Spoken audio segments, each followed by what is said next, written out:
If you've ever seen Jeremy and I speak to each other, there's a good chance you've seen us arguing over Nintendo.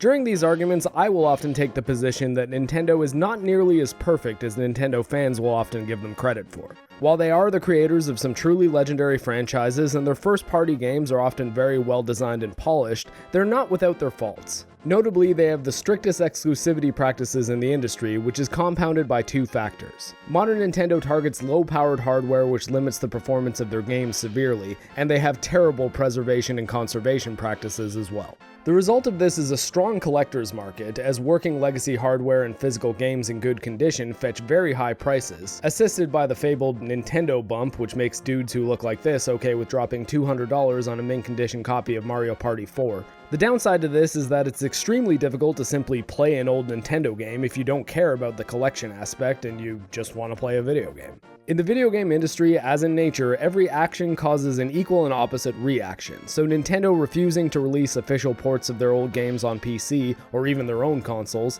has given intrepid software engineers a huge incentive to create very strong and comprehensive emulators for Nintendo hardware. Using them is certainly not as simple as logging onto Steam and purchasing a game, and their stability can often be hit or miss, but the homebrew Nintendo on PC gray market can also do some truly incredible things which were not possible on the native hardware.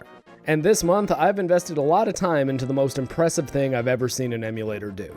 I bought a Nintendo Switch and a copy of Legend of Zelda Breath of the Wild on launch day. I had just lost my leg and thus was spending a lot of time in hospitals with time to kill, so the portable aspect of the Switch was extremely valuable to me, and Breath of the Wild is a very good game on that hardware. With the exception being that it runs like sheer hell, particularly whenever it decides it's time to rain. I put over 150 hours into the Switch version, got the Master Sword, tamed the Divine Beasts, and solved every last one of the shrine puzzles, but I never finished the game. Part of this was that I got stuck on the Master Trials, which I was determined to defeat, but apparently didn't have the patience or maybe even the skill for. I was also starting to connect more strongly to high-performance PC gaming at the time, so I got kinda tired of Breath of the Wild's mostly 30 unless it rains frame rate, so eventually I just moved on. That is, until a G&G viewer pointed me in the direction of the CEMU Wii U emulator and a moddable ROM of Breath of the Wild, and it is bloody incredible. As far as the ethics of emulation go, I would claim moral neutrality on this one, as I do own a copy of the game and therefore didn't steal it. I have paid Nintendo for Breath of the Wild as well as the full set of Zelda amiibos which were available in 2017, with the Smash Bros. Link being one I even had to special order from a reseller in Japan. But even with that said, if Nintendo would give me the option to pay them to, say, download a native PC version of this game on Steam, I would gladly buy the game again, but that's not an option, so the CEMU emulator with the suite of mods it is. If you open the CEMU graphics settings menu and download the community graphics packs within the app, it will give you a huge assortment of settings to tweak as well as presets. The first and most important setting I changed was opening up the frame rate to 60 FPS and cranking the resolution right up to 4K. The Wii U version of Legend of Zelda Breath of the Wild technically has the capability to run in 4K at 60 frames a second. Combined with BSOD Gaming's shader preset, Breath of the Wild went from being an aesthetically pleasing Nintendo Switch game, which was being held back by the hardware it was stuck on, to one of the most beautiful cel-shaded games in existence. That is not to say it's perfect, as while the high frame rate mods do make the game look far better than its native hardware counterpart, the animations were still drawn for a 30 frames a second target, so when Link is running or any of the enemies are moving quickly, there's still a degree of choppiness present. Also, CEMU does this weird thing where the first time you perform actions or enter new areas, it will need to compile shaders into your RAM, which causes frame rate hitches, but this issue does resolve the longer you play. The trade-offs are nearly inconsequential in the grand scheme of the benefits though, because when this version is in peak form, it looks so much better than the native Switch or Wii U version that it feels insane to me that Nintendo won't just sell us an optimized PC port. I completely understand that Nintendo wants to drive its hardware sales with exclusive software, but that argument shows its cracks when you realize that Nintendo's hardware, despite being the target for the software, doesn't come close to providing the best experience for some of their games. In a world where a more powerful successor to the Nintendo Switch, which I think they should call it the Super Nintendo Switch, gets announced, it's possible that these mods and enhancements will be made available to Nintendo's core audience, but even that is doubtful considering their lazy treatment of the 3D Mario games in the infamous 3D All-Stars collection. Oh, is that a game you're interested in? Too bad, Nintendo discontinued it after 6 months and now it's already being offered for inflated prices on eBay. In addition to resolution, shading, draw distance, and performance mods, you can also alter aspects of the gameplay to suit your taste. I'm going to venture into a bit of do as I say, not as I do here, but I assure you, my mental gymnastics will miraculously stick the landing. As I mentioned earlier, I put well over 100 hours into the Nintendo Switch version of this game, found and solved every single shrine, and put myself in a position where all I really had to do was raid Hyrule Castle, kill Ganon, and end the game. I enjoyed my time with Breath of the Wild, but there were certainly aspects of it I was not looking forward to repeating on PC, namely scouring and grinding for weapons and resources. Pretty much anyone who dislikes Breath of the Wild will reference the weapon durability as a major complaint they had. I understand item degradation as a mechanic, but in Breath of the Wild, the swords, axes, clubs, spears, bows, and shields that you would find seemed like they were made out of paper. After a couple dozen swings, your weapons would shatter, forcing you to swap out to another one in the inventory. The mechanical benefit to this is that it forces the player to make decisions on which weapon to use at what time. Do you have your highest damage weapons at the ready while you're exploring, allowing you to make short work of the enemies which might impede your progress, or do you save the good ones for when you might really need them against a Ganon form or Guardian? It added a layer of scrappy improvisation with a particularly cool scenario on an island in which your gear is stripped and you have to procure gear with a solid strategy in order to escape. Or the extreme example being the aforementioned Master Trial, which is that but for 45 increasingly difficult dungeon levels that made me want to quit the game entirely. The downside to the durability system is that it pads out the game's runtime exponentially and is one of the least fun ways to manage game difficulty I've ever encountered. Keeping your weapon inventory as well as your supply of healing items and buffs topped up took a fair amount of planning, and it was very possible to find yourself in a situation where you simply did not have the right tools for the task you were attempting. On my first playthrough, I didn't have a huge problem with this. I mean, it didn't feel very Zelda, as item durability had never been a factor in the series prior to Breath of the Wild, but it was a choice they made and I was willing to push through it. Flash forward to last month when I acquired this emulator and decided to make a video requiring another full playthrough of the game from scratch. I now have the option to turn off item degradation entirely, which I happily selected with one caveat. I will turn item degradation back on as well as finite arrow count as soon as I catch up to roughly where I ended my last playthrough, as I didn't want to cheat my way through new content. I also declined the option to make myself invincible or to give myself unlimited stamina, as I find both of those aspects more critical to the game experience than periodically realizing you started a boss fight with one good sword which was half broken and a suite of low-level spears and clubs as backup. Call me a cheater, call me a gaming journalist, but given the option to avoid the frustrating aspects of this game for a second lap, it was hard to resist, and honestly, I found the experience much better for it. The item procurement elements of this game were never really engaging to me personally, and honestly, even the combat is at most okay. It's functional and serves its purpose well, with some really cool flourishes like the slow motion archery which happens if you draw your bow while in the air, or the infinitely satisfying flurry attacks you can unleash if you execute a perfect dodge, but it's still a very thin and at times inconsistent combat system. While fighting the Guardians in the major test of strength shrines, I certainly got better at timing their swings in order to get those dodges just right, but it always kind of felt like I was guessing. You can do a Dark Souls-like shield parry, but this move was so inconsistent that it was essentially never worth attempting outside of the Calamity Ganon boss fight where I found it was the only way to block one of his attacks. And on the topic of parrying, just to gain back some of my hardcore gamer cred, the only game I have all the Steam achievements for is Sekiro Shadows Die Twice, and every single boss kill is posted on my old channel. Playlist linked in the description. The point is, I'm no slouch at parrying. The system is just not very good in Breath of the Wild. There are some interesting mechanics in the boss fight, such as having to utilize the Magnesis ability to raise metal spikes up near Thunderblight Ganon in order to use his lightning strikes against him, or how you have to time an arrow shot at the eye of a Hinox as they use their hand to hide their weak point, but the combat rarely gets better than fine.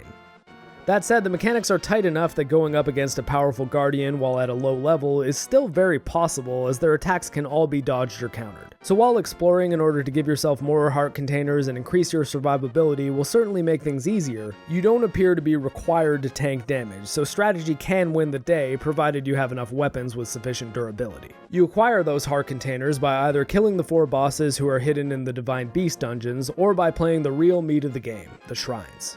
There are 120 shrines in the base game, with an additional 16 which were added via DLC.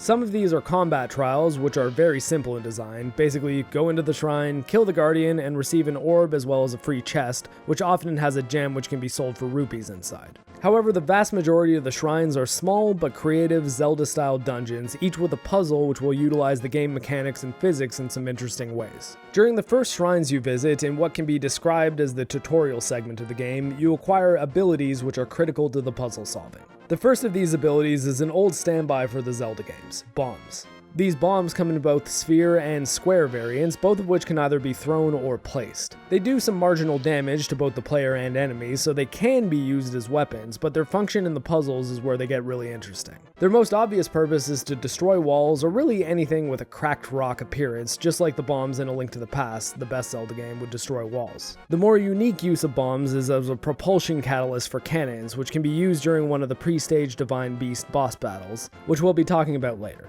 The second ability is Magnesis, which is a telekinesis ability that can be used on metal objects. Some shrine puzzles require Magnesis to move platforms around in order to cross gaps or to open heavy metal doors. You can also use Magnesis to lift metal treasure chests out of the ground or out of water. Next up we have Stasis, which can isolate specific items in time. The twist here is that if you strike the object you've frozen, it absorbs the force of your blow, allowing you to stack multiple strikes, then releases all of the banked force at once. Of the available skills, this one was probably the most unique and allowed you to do some really interesting stuff like power mine carts across rails. The last real rune skill is Cryonis, which allows you to create blocks of ice out of water. The blocks are climbable platforms which you can use to cross stretches of water, which is important because Link immediately drowns if he runs out of stamina while swimming. There's also a camera, which is used during a couple of quests, but functionally it's not really any different from a photo mode. The prior 4 skills can all be combined in some really interesting ways too, with a whole community of players developed around breaking the game with creative uses of the rune abilities. Outside of wacky game exploits, the abilities also give normal players the means to solve the shrine puzzles in ways which are often incredibly satisfying. The short time frame, small area format makes it pretty easy to figure out what you need to be doing without the need for cumbersome tutorial pop-ups or hint system, but many of these shrines are complex enough that you still feel like a boss when you solve one of them. In the emulation, the only puzzles which did not translate well are the gyroscope-based puzzles. You can use a mouse, and I believe you can do some workarounds like hooking up an Android phone, but I don't have one of those, so I had to make do with the mouse. This is the one area in which the native Switch and Wii U versions are vastly superior to the PC version. The other type of dungeons in the game are the much larger, much more complex Divine Beasts. These giant stone mecha were used as weapons in the battle against Ganon 100 years prior to the game, but in the time Link was asleep, they were corrupted by Ganon's spirit. They now roam the lands, causing problems for the local communities that they're near. While conquering the dungeons and recovering the Divine Beasts are not required to complete the game, doing so will give you a few substantial benefits beyond the heart containers I mentioned earlier. The simplest perk is that the final boss of the game, Calamity Ganon, will lose 1/8 of his health per beast, so he starts the battle at half health if you conquer all 4. The more impactful perks are the result of freeing the souls of the allies of Link which have been trapped on the beast for the last 100 years. Not only do these segments provide some of the game's minimal narrative content, but they also give you an ability which recharges over time. The absolute most useful of these is Revali's Gale, which creates an updraft Link can use to launch himself into the air with his glider. I cannot understate the value of this ability. Lots of the joy in this game comes from traversing the environment, searching for towers and shrines, and few things are quite as disheartening as when you realize you don't have the stamina to reach a waypoint that you've set off in the distance. Revali's Gale doesn't completely trivialize the game's climbing, but it puts nearly every climb into the possible category. Mipha's Grace is pretty simple to explain, as it's basically just an extra life. Once you die, it revives you and refills your health, but it takes around 20 minutes to recharge, so you can't really abuse it. Urbosa's Fury is an area of effect attack, which is pretty powerful, but honestly I kept forgetting to use it. Daruk's Protection is a 3-time use super block. It can be really handy during major battles, but it's a shame that you can't specifically choose when to activate it. It would be neat if you could save the 3 perfect blocks for when you were about to tank a particularly strong enemy strike. Instead, you could end up burning all 3 uses on attacks that do 2% damage, because the block button is also the target lock button. So whenever you're locked onto a target, you are blocking. This system works very well a lot of the time, but it does feel like it removes a lot of the tactical options. You're free to move around without using the focus lock-on during combat, aiming your sword strikes freehand with the left analog stick, but it removes your ability to properly dodge, as your dodge is functionally just the jump button. But this only ties into Daruk's protection in that I wish I could lock on without being blocked so that I could activate my block when I really need it. I don't want to give this game too much flack for not just simply being Dark Souls, but it would be really cool if I could click the right stick to lock onto an enemy, which would free up the left trigger for me to activate a block when I really need it. Getting back to the Divine Beast dungeons, they're not only impressive when you're on them either. All 4 of them have really cool set pieces which have you teaming up with a member of the village which is being terrorized by each respective beast, in which you then work together in order to mount it. Vamido, the giant eagle beast, sees Link teaming up with a Rito, using gusts of wind to stay up in the air and bomb arrows to destroy its shield generators. Vanaboris, the giant camel, has Link essentially wakeboarding on the sand while being pulled by a sand seal. You also need to stay within a protective field in order to avoid devastating lightning strikes. Varuta, the elephant, is kind of a similar sequence, but instead of sand, you're in the water and riding around on the back of a snarky-looking Zora named Sidon. Here you have to utilize the Zora armor to swim up the waterfall streaming out of the beast, kind of like Aquaman might, which means that as far as X-Ray Girl is concerned, Link is farting his way through the water at shocking speeds. Finally, mounting Va Redania, the giant salamander beast atop Death Mountain, has you escorting a Goron named Yonobo to cannons scattered around the mountains. These are kinda stealth sequences, which is a bit lame as the stealth in this game is pretty undercooked, but when you do get to the cannons, aim them, and then use one of your bombs to launch the little rock guy at the beast, it is pretty satisfying.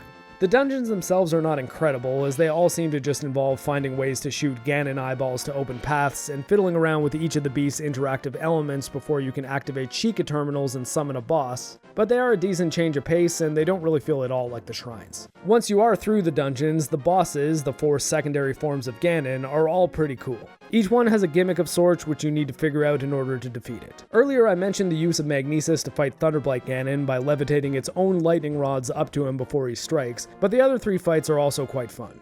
Fireblight Ganon encases himself with a flaming shield which you then have to figure out how to break. Windblight Ganon lets you use gusts of wind to take to the skies mid-fight, and the Waterblight Ganon fight is just awesome, putting you in a flooded room and then having you land critical hits on his eye, and then traversing the flood quickly enough to do damage before he recovers from his stagger.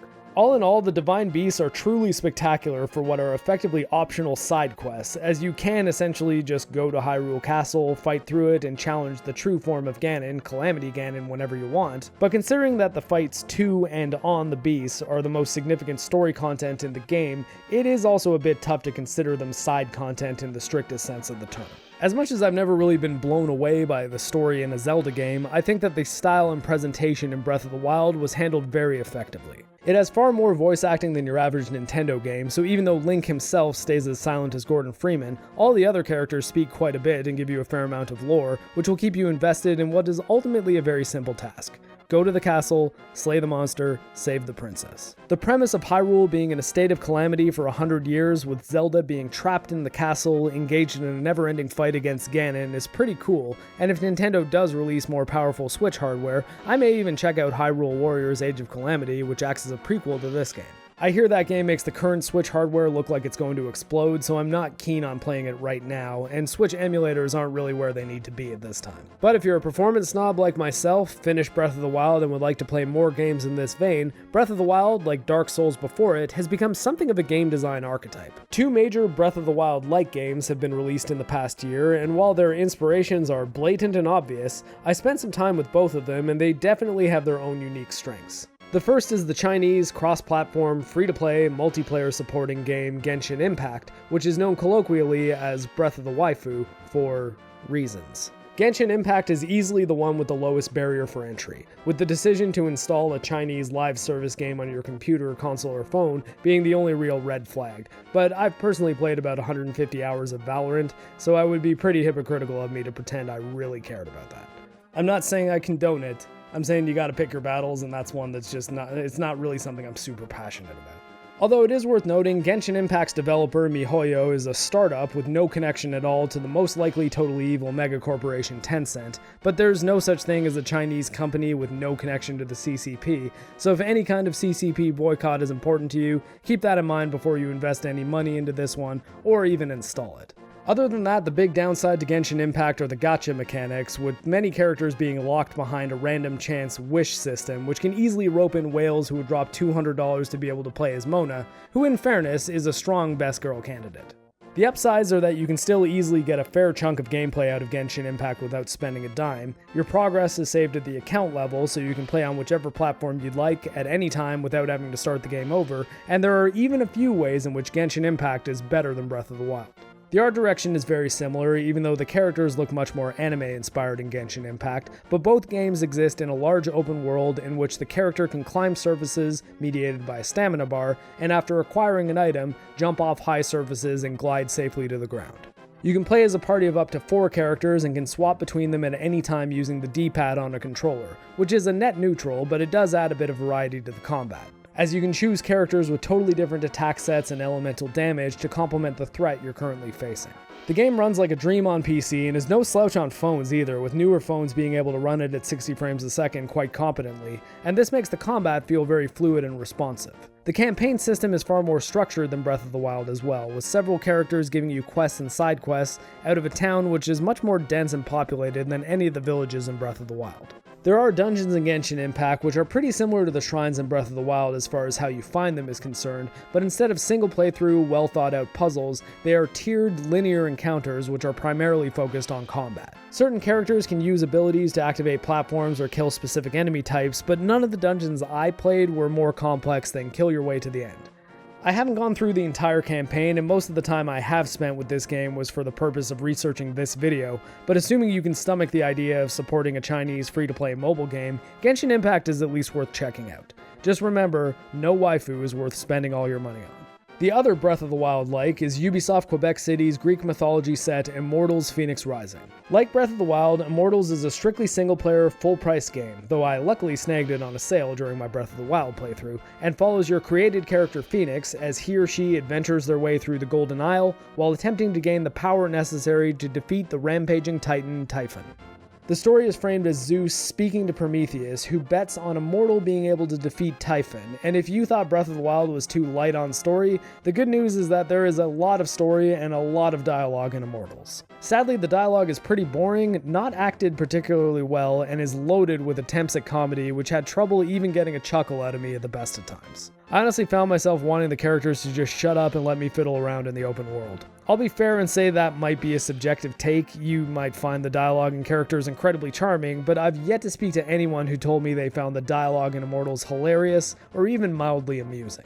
Awkward attempts at comedy aside, Immortals is a pretty solid game, with the combat being worlds better than Breath of the Wild's. Early on, you're given 2 weapons, a sword and an axe, which effectively function as your light and heavy attacks. The combos feel great to pull off, the parry system is very tight and reliable, and you can do cool things like cut down trees in combat and then throw the logs you create at enemies for major damage. Additionally, enemies have a stagger bar which you can fill up faster with specific types of attacks, and when full, enemies are dazed and allow you to deal serious damage before they can get back up. The puzzles in Immortals are much closer to what you'd see in Breath of the Wild than in Genshin Impact 2, with the Tartarus vaults acting a lot like the shrines in Breath of the Wild. The format of the Tartarus vaults is a lot more linear than the shrines from what I've seen, and everyone I've experienced has a pretty clever gimmick, like managing platforms which require different weights placed on them, or rolling orbs around gauntlets to activate platforms and updrafts in order to create a path to the ending. While the items do not degrade like the ones in Breath of the Wild, the game operates on a light loot and skill system. You can find armor which can be upgraded, there are several skills and combos to unlock, and you can boost your stamina by pushing for those gains. Unlike a lot of Ubisoft titles, Immortals also appears to be fairly well optimized on PC, with very smooth performance during combat. I'm sure this is due in no small part to the no-frills, cartoony art aesthetic, and the fact that my computer well exceeds the recommended system specs, but Ubisoft PC ports aren't always a slam dunk, with Assassin's Creed Valhalla, which released a few weeks before Immortals, having a lot of issues on the platform of kings. It sounds like the PlayStation 5 and Xbox Series X versions have comparable performance, with a dynamic resolution performance mode holding 60 FPS above 1080p at all times. Sadly, all of the PlayStation 4 and Xbox One versions are apparently stuck at 30 frames a second, so if you're on one of those platforms, the performance will be similar to the Switch version of Breath of the Wild, so I can't really recommend it as a high-performance alternative on those platforms. However, I'm certain we haven't seen the last of Breath of the Wild likes. Sales figures on Immortals Phoenix Rising seem tough to track down, so it likely didn't light the world on fire, but Genshin Impact is absolutely printing money, and yes, I'm certain that is due in no small part to the waifus, but I believe it also shows a strong desire for games of this type on platforms outside of the Nintendo Switch and Wii U. Luckily, if you've got a PC and a bit of patience, it's not very difficult to use emulation in order to play Breath of the Wild itself on PC, and as you've seen in this video, the result produces the best experience possible for that game. It must be stated, however, that emulation is in a moral and legal gray area. Personally, I do my best to purchase a new copy of a game which I am emulating, if at all possible. Breath of the Wild can still be found pretty easily on Nintendo Switch, so even if you do not own one, I would recommend purchasing a copy if you're planning to emulate it on your PC.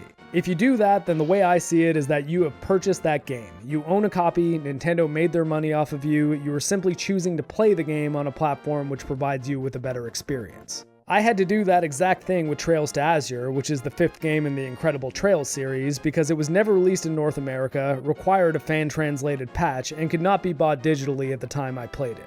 So in order to pay my debt to Nihon Falcom, I bought a Japanese PSP Collector's Edition of Trails to Azure from PlayAsia, as well as the Collector's Edition of Trails of Cold Steel 4, even though at the time of this recording, I'm only on Chapter 6 of Trails of Cold Steel 1, because I strongly believe in the moral responsibility which comes with emulation and piracy.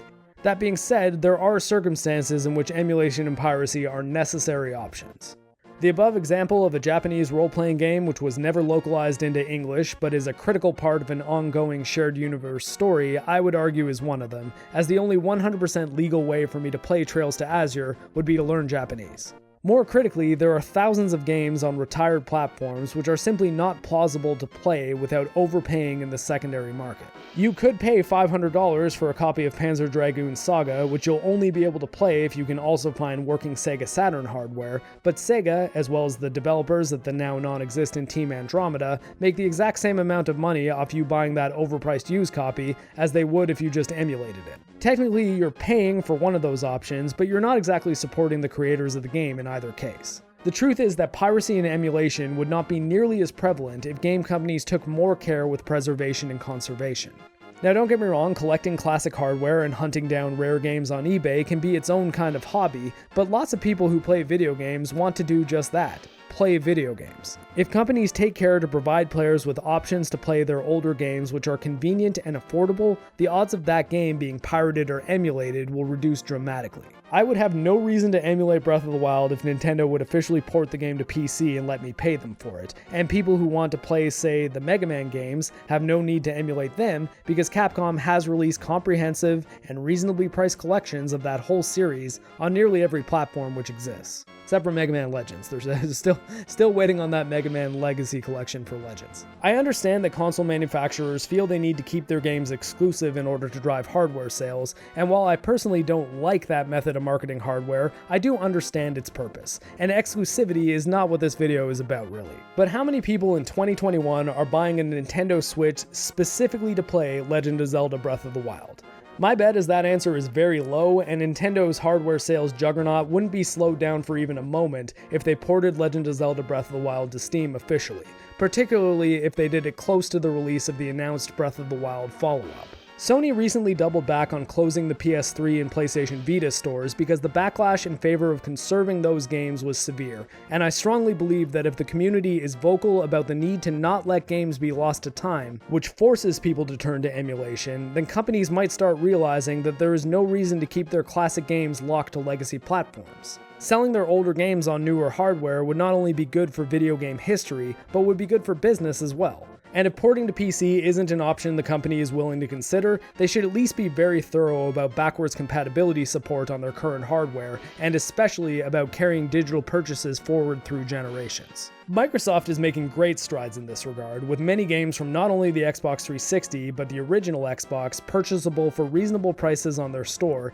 and playable on all of their last two hardware generations. The Xbox system isn't perfect as there's still a lot of unsupported games, but if you want to play Ninja Gaiden, Breakdown, or the Metal Gear Solid HD collection, you're minutes away from doing so on a modern Xbox, even if right now none of those titles are available on PC. For that reason, I would say that emulating those Xbox titles is leaning toward the dark end of the gray morality scale, as there is a reasonable, convenient way to play those games, which will support the people who put their hard work into making them a reality. But if you want to play, say, a Super Nintendo game which hasn't been legally purchasable in 20 years outside of the secondary market, and you have the means to emulate it, Drink up, me hearty yo-ho.